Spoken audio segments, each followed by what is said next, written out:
They were hardened and experienced. They had seen a lot, but never anything like this.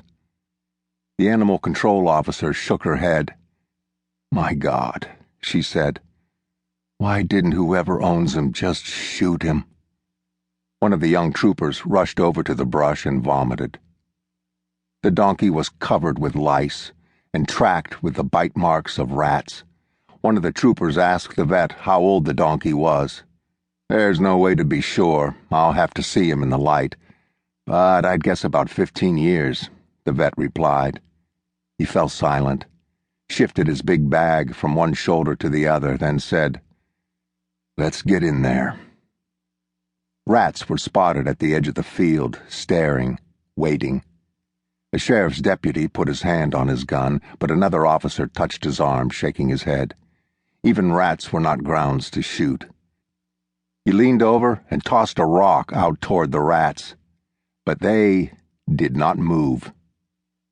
Another deputy walked up with a light on a tripod stand and a small portable generator. He fired up the generator, and the pen was flooded with white light. The troopers, vet, and animal control officer all gathered around the donkey, who had not moved nor made a sound. The vet placed the flat metal disc of his stethoscope on the donkey's neck. "Well, he's alive," he said, "barely. Let's get the pallet off of him." They stood up and shifted the wooden structure away from the donkey's head and shined their flashlights on his face. There was a moment of stunned silence. Then some of the men tied handkerchiefs over their noses, and everybody got to work. The vet placed the big canvas bag down in the mud, taking out syringes, vials, sponges, painkillers, wrenches, and clamps for teeth pulling, vitamins and energy boosters, balm and ointments for the skin, powder for the lice, gauze patches for the rat bites, antibiotics for the oozing eyes. What to treat first? He would need everything he had. He went to work quickly. The troopers were used to standing and watching and waiting. It was a big part of the job. They gathered in a circle behind the vet, handing him towels and blankets, hand wipes and tools, pointing their flashlights where he asked. Some of the work he could do later, after they transported the donkey to the animal control officer's farm a few towns over.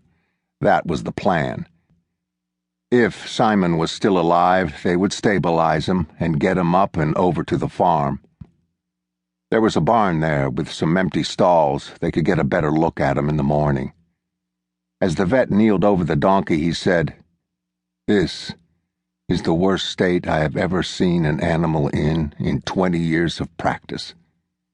He was surprised to see his own tears falling on his bag, on his bottles and wraps. It rarely happened, but he told himself to suck it up and get to work. Lord, he thought, I didn't ever want to see this. But wasn't it why he had become a vet? Wasn't it the point? Sometimes he thought, I'm ashamed to be a human. He had little time. The animal's pulse and heartbeat were fading quickly. The vet had seen that the donkey's hooves were sticking out like wings. It had been so long since they were trimmed. He must have been walking on his ankles, he said. He can't walk that way to the trailer. I have to cut the hooves off right now. He stood, ran over to his truck, and pulled out a battery-charged buzzsaw. He reached for the painkillers and a sedative. He'd have to put the donkey out for a bit. The pain must be horrible. But if he didn't trim his hooves, he would never make it to the trailer. Before he started, he pulled open the donkey's mouth. Simon's right eye was sticking out of the mud, open, staring at him through the film and ooze. The vet looked at his jaw, then up at the trooper. I have to pull them now. There's a massive infection in there. I have to sedate him. I won't knock him out because we won't be able to get him up. I'll get him sleepy, poor guy. But he's going to feel this. And he went to work. Will he make it? Asked one of the troopers. I don't know, said the vet. A part of me thinks he ought not to make it. That would give him some peace.